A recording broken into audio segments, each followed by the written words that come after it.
اللہ الرحمن الرحیم۔ آج کی تراویح میں 21واں پارہ یعنی 21واں پارہ مکمل ہوا ہے۔ 21ویں پارے میں 4 سورتیں مکمل ہیں، اس میں سے ایک سورت 20ویں پارے میں شروع ہو کر 21ویں پارے میں ختم ہوتی ہے، وہ سورہ عنکبوت ہے۔ اس کے بارے میں کل بہت ساری باتیں ہمارے سامنے آئی تھی، اور 21ویں پارے میں سورہ روم اور اسی طریقے سے سورہ لقمان اور سورہ احزاب، یہ تینوں سورے ہیں۔ سورہ روم شروع ہو کر 21ویں پارے ہی میں ختم ہوتی ہے۔ سورہ لقمان بھی 21ویں پارے میں شروع ہو کر 21ویں پارے میں ہی ختم ہوتی ہے، اور سورہ احزاب 21ویں پارے میں شروع ہو کر 22ویں پارے میں ختم ہوتی ہے۔ تو سب سے پہلے سورہ روم ہے، یہ مکی سورت ہے، اس میں 60 آیتیں اور 6 رکوع ہیں۔ اس سورت کے اندر اللہ رب العزت نے روم کے بارے میں، جو ملک روم ہے اس کے بارے میں پیشین گوئی فرمائی ہے، اسی لیے اس سورت کا نام سورہ روم رکھا گیا ہے۔ اور وہ پیشین گوئی کیا ہے کہ اس وقت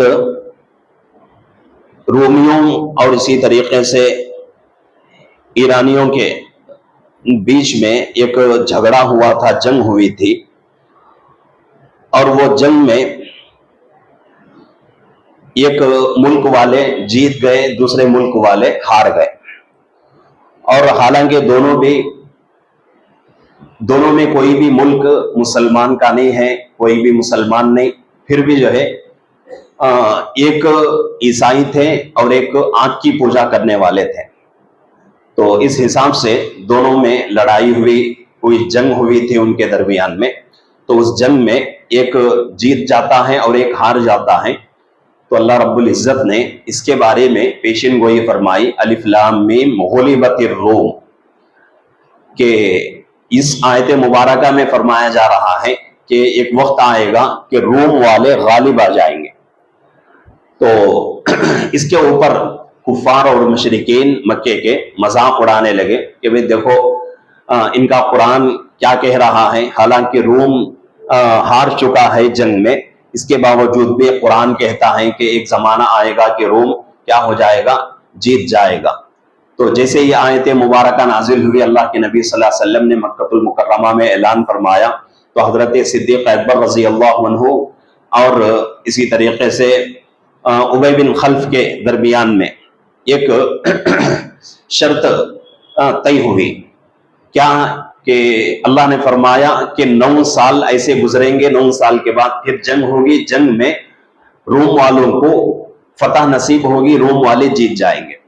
تو اس طریقے سے یہ باتیں جب لوگوں کے اندر پھیلی تو لوگ مذاق اڑانے لگے۔ تو حضرت ابو بکر رضی اللہ عنہ نے ابی بن خلف کے ساتھ ایک شرط لگا لی۔ وہ شرط یہ تھی کہ حضرت ابو بکر رضی اللہ عنہ نے کہا کہ بھئی دیکھو 3 سال کا زمانہ ہے، 3 سال کے زمانے کے بعد ان دونوں کے درمیان پھر جنگ ہوگی اور روم والے جیت جائیں گے۔ تو ابی بن خلف نے کہا کہ بھئی ایسا کہاں ہو سکتا ہے کہ اب تو وہ لوگ ہار گئے، پھر 3 سال کے بعد جنگ ہوگی، اس میں یہ لوگ جیت جائیں گے، کیسے ہو سکتا ہے؟ تو حضرت ابو بکر رضی اللہ عنہ نے کہا کہ بھئی ایسا ہی ہوگا، اگر تجھے یقین نہیں ہے تو ایک شرط لگا لیتے ہیں، اگر روم والے جیت جاتے ہیں تو تجھے مجھ کو 10 اونٹ دینا پڑے گا، اگر روم والے ہار گئے تو میں تجھے 10 اونٹ دوں گا۔ تو شرط منظور ہو گئی۔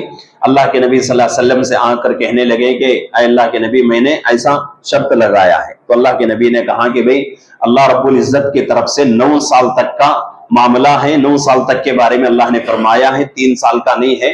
ایسا کرو، اس کے پاس جاؤ، جا کر پھر کہو کہ جو معاملہ ہمارے درمیان میں طے ہوا تھا اس کو کینسل کرتے ہیں، اب معاملہ اس بات پر طے کرتے ہیں کہ 9 سال کے بعد پھر ایک جنگ ہوگی اور اس جنگ میں روم والے جیت جائیں گے، یہ میرا دعویٰ ہے۔